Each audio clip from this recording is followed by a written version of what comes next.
एक बड़े राजा हुआ करते थे। जितने वह पराक्रमी थे उतने ही समझदार भी थे। उन्होंने अपने दरबार में कई ज्ञानी लोगों को अच्छे ओहदे दे रखे थे। वह सबका काफी सम्मान करते थे। लेकिन इन सब में जिनका वे सबसे ज्यादा सम्मान करते थे, वह थे उनके राज्य के राजपुरोहित। राजा राजपुरोहित को कितना मान देते थे, इसका अंदाजा इसी बात से लगाया जा सकता है कि जब भी दरबार में राजपुरोहित प्रवेश करते, तो राजा खुद खड़े होकर उनका स्वागत करते थे और तब तक खड़े रहते थे जब तक राजपुरोहित अपने आसन पर आकर बैठ न जाए। राजा अपने मन में उठ रहे सभी सवालों को राजपुरोहित से बेझिझक पूछ लिया करते थे। राजपुरोहित भी अपनी बुद्धि से उनका अच्छे से उत्तर दिया करते थे। एक दिन दरबार में राजा के मन में कोई प्रश्न आया। उन्होंने राजपुरोहित से पूछ लिया, गुरुजी, एक सवाल मेरे मन में कई दिनों से कौंध रहा है। अगर आप इजाजत दे तो पूछना चाहूंगा। आप हुक्म कीजिए महाराज, राजपुरोहित ने कहा। जैसे कि मैंने बताया, कई दिनों से यह सवाल मुझे परेशान कर रहा है। मुझे विश्वास है कि इसका ऐसा उत्तर जिससे मुझे संतुष्टि मिले, केवल आप ही दे सकते हैं। सवाल ये है कि ज्ञान बड़ा होता है या व्यवहार, राजा ने पूछा। राजपुरोहित सोच में पड़ गए। यह सवाल सच में मुश्किल था। ऐसा नहीं है कि उन्हें इस सवाल का उत्तर नहीं मालूम था, लेकिन उसे कैसे राजा को सरल तरीके से समझाया जाए, यह उनके समझ में नहीं आ रहा था। राजपुरोहित ने विनती कर राजा से कुछ दिनों की मोहलत मांग ली, ताकि कोई ऐसा तरीका ढूंढ सके जिससे इस सवाल का उत्तर राजा को संतुष्ट कर पाए। दरबार खत्म हो गया।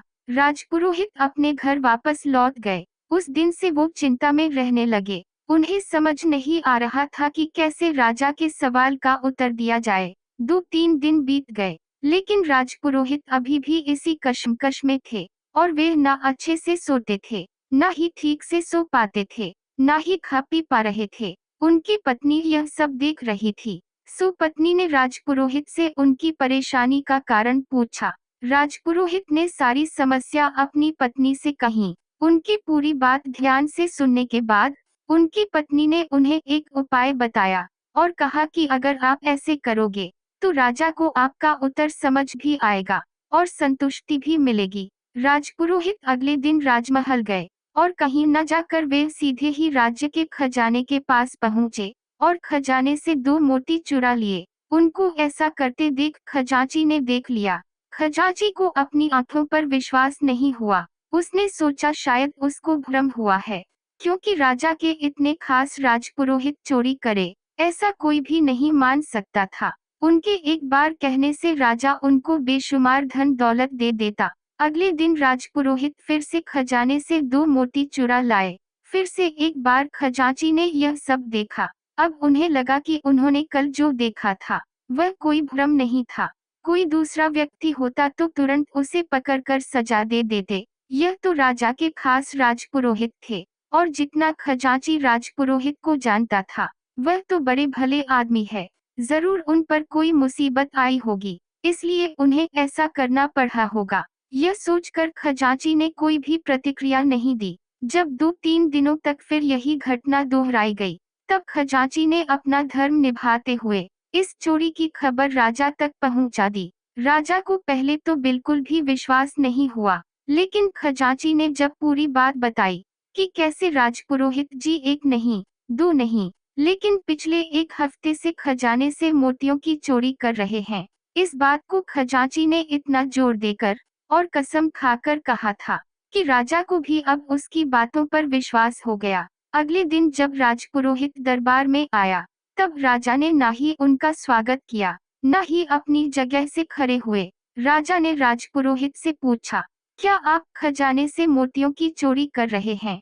राजपुरोहित ने हाँ कहा और सारे मोती राजा के सामने रखते हुए कहा कि लीजिए, यह सारे मोती जो मैंने चुराए हैं। राजपुरोहित का ऐसा व्यवहार देखकर राजा के साथ दरबार में बैठे सभी लोग आश्चर्यचकित थे। राजा ने राजपुरोहित से कहा, अगर आपको यह मोती लौटाने ही थे तो आपने चुराए ही क्यों?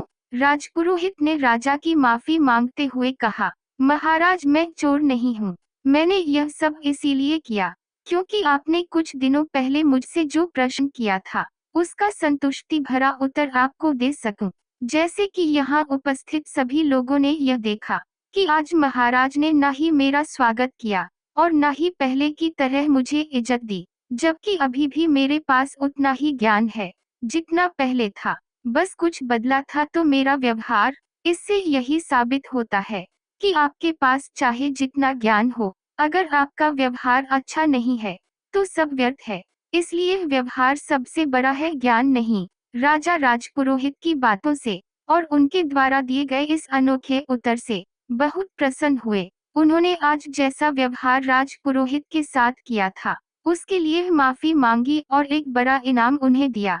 कहानी अच्छी लगी तो प्लीज वीडियो को लाइक और कमेंट जरूर करें और मिस्टर इंडिया एंटरटेनमेंट चैनल को सब्सक्राइब करें। हम हर रोज आपके लिए नई नई कहानियां लेकर आते रहेंगे। धन्यवाद।